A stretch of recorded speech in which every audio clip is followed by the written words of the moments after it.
गाय के साथ कभी नहीं करना चाहिए यह 6 काम। गाय को राष्ट्रीय पशु बनाए जाने और इन्हें मौलिक अधिकार दिए जाने की बात हो रही है तो सवाल उठता है कि गाय जब भारतीय संस्कृति का अहम हिस्सा है तब भी गाय के साथ लोग खराब व्यवहार कैसे कर लेते हैं। गाय दर दर भटकती रहती है। भरपेट इन्हें चारा तक लोग नहीं देते हैं। गाय जब तक दूध देती रहती है तो उनकी सेवा होती है और जैसे ही गाय दूध देना बंद कर देती है लोग इन्हें उनकी किस्मत पर छोड़ देते हैं, सड़कों पर और गलियों में भटकने के लिए। ऐसे में गोवंशी जीवों को कोई डंडे से मारता है तो कोई उनके ऊपर पानी डाल देता है। कभी वाहनों से इन्हें ठोकर लग जाती है तो कभी बीमार होकर दम तोड़ देती है।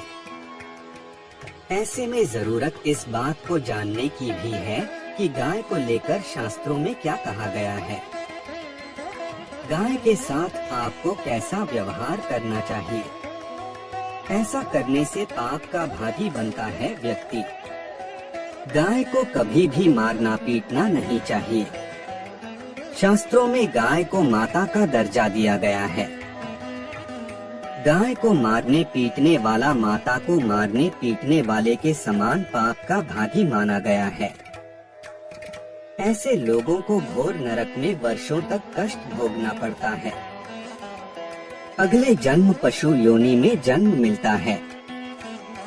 कथा है कि गौतम मुनि ने गलती से गाय को डंडा मार दिया था जिससे गाय की मृत्यु हो गई और इस पाप से मुक्ति के लिए इन्हें वर्षों तपस्या करनी पड़ी। श्री कृष्ण ने बैल रूप में आए वृत्रासुर का वध कर दिया था जिससे मुक्ति के लिए भगवान श्री कृष्ण को संपूर्ण तीर्थों को एक कुंड में बुलाना पड़ा और इस कुंड में स्नान से वह पाप मुक्त हो पाए थे। नरक भोगता है ऐसा व्यक्ति। जो लोग पानी पी रही गाय को भगाते हैं वह घोर पाप के भागी बनकर नरक भोगते हैं, ऐसा पुराणों में बताया गया है। जबकि जो लोग गाय के लिए प्याऊ और चारागाह बनवाते हैं वह महाभाग्यवान होते हैं। ऐसे लोग घोर पाप से मुक्त होकर स्वर्ग पा जाते हैं और बड़े ही धनवान कुल में जन्म लेकर सुख भोगते हैं। दर दर भटकता है ऐसा व्यक्ति। आराम कर रही गाय को कष्ट देकर नहीं उठाना चाहिए। कहते हैं जिस स्थान पर गाय बैठती है वहाँ से नकारात्मक ऊर्जा समाप्त हो जाती है। गाय के बैठने की जगह को जो लोग नियमित साफ करते हैं वह पूर्व जन्म में किए जाने अनजाने पापों से मुक्त हो जाते हैं और गोलोक में स्थान पाते हैं। गाय को डंडा मारकर उठाने, पानी डालकर उठाने से मनुष्य पाप का भागी बनता है और अगले जन्म में उसे दर दर भटकना पड़ता है। ऐसे व्यक्ति को लगता है घोर पाप। शास्त्रों में बताया गया है कि गाय का दूध उसके बछड़े के लिए होता है।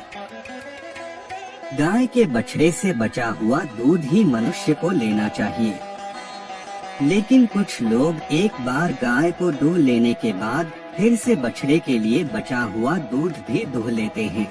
ऐसा करना घोर पाप कहा गया है। ऐसे दूध को दुहने वाला और ग्रहण करने वाला दोनों ही पाप के भागी बन जाते हैं। महापाप का भागी बनता है ऐसा व्यक्ति।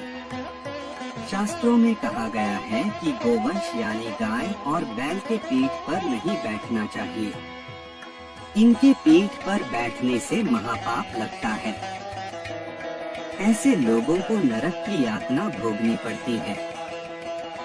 एकमात्र महादेव के अंश के उत्पन्न नंदी ही गोवंशी हैं, जिस पर स्वयं महादेव और महादेवी सवारी करते हैं, क्योंकि नंदी ने स्वयं अपनी इच्छा से महादेव की सवारी बनना स्वीकार किया था।